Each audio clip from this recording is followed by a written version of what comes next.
உதகை அருகே கரடி ஒன்று சாலையில் ஒய்யாரமாக சென்ற வீடியோ காட்சி வெளியாகியுள்ளது. மசனக்குடியிலிருந்து மாயார் செல்லும் சாலையில் புலி, சிறுத்தை போன்ற வனவிலங்குகளின் நடமாட்டம் அதிகரித்து வருகிறது. இந்த நிலையில் கிராமவாசி ஒருவர் காரில் சென்றபோது கரடி சாலையில் நடந்து சென்றது. 1 கிலோமீட்டர் தூரத்திற்கு காரின் முன்னால் ஓடிச் சென்ற கரடி தானாக வனப்பகுதிக்குள் சென்றுள்ளது.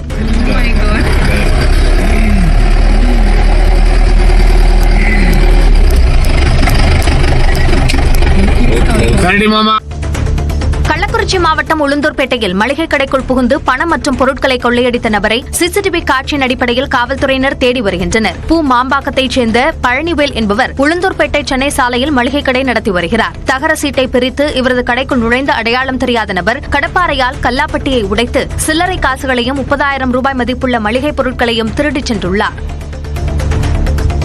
சேலத்தில் இருசக்கர வாகனத்தின் மீது மணல் லாரி மோதி விபத்தில் இளைஞர் உயிரிழந்தார். பெரிய மோட்டூர் பகுதியைச் சேர்ந்த கவின்குமார் தனது தங்கையுடன் சேலம் பெங்களூரு தேசிய நெடுஞ்சாலையில் குரங்கசாவடி அருகே சென்று கொண்டிருந்தார். கிரஷல் மணல் ஏற்றிக் கொண்டு வந்த லாரி இருசக்கர வாகனத்தின் மீது மோதியதில் இருவரும் நிலை தடுமாறி விழுந்தனர். இதில் கவின்குமார் மீது லாரி ஏறி இறங்கியதில் அவர் சம்பவ இடத்திலேயே உயிரிழந்தார். படுகாயமடைந்த அவரது தங்கைக்கு மருத்துவமனையில் சிகிச்சை அளிக்கப்படுகிறது.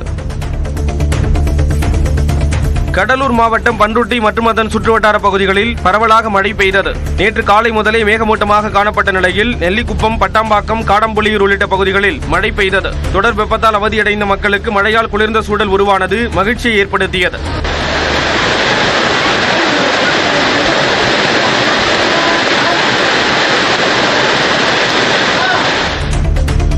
சித்திரை மாத அமாவாசை தினத்தை ஒட்டி கோவை ஆனைமலை மாசாணியம்மன் கோயிலில் ஆயிரக்கணக்கான பக்தர்கள் குவிந்தனர்.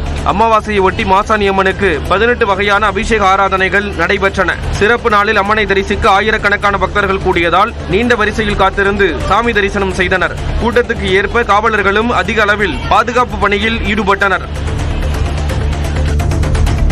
புதுக்கோட்டை காவிரி நகர் அரசு மேல்நிலைப் பள்ளியில் 45 ஆண்டுகளுக்கு முன்பு 10ஆம் வகுப்பு படித்த முன்னாள் மாணவர்களின் ஒன்று கூடல் நிகழ்ச்சியில் உற்சாகம் களை கட்டியது.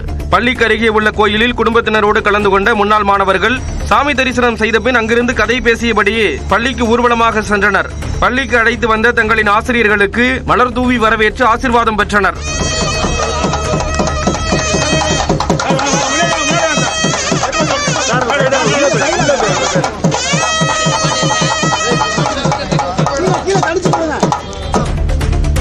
திருவண்ணாமலை மாவட்டம் செய்யார் அருகே அனப்பத்தூரில் முறையாக குடிநீர் விநியோகம் இல்லை என கிராம மக்கள் குற்றம் சாட்டியுள்ளனர். அனப்பத்தூர் கூட்டு சாலையை 4 வழி சாலையாக தரம் உயர்த்தும் பணி நடைபெறும் நிலையில் குடிநீர் குழாய்கள் ஆங்காங்கே சேதம் ஏற்பட்டதால் குடிநீர் விநியோகம் தடைபட்டுள்ளது.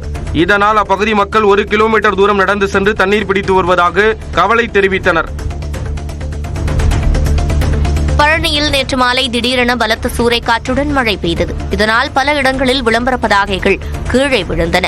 கம்பங்களில் மேலே இருந்த விளம்பர பலகைகள் காற்றுடன் ஆடியதால் பொதுமக்கள் அச்சமடைந்தனர்.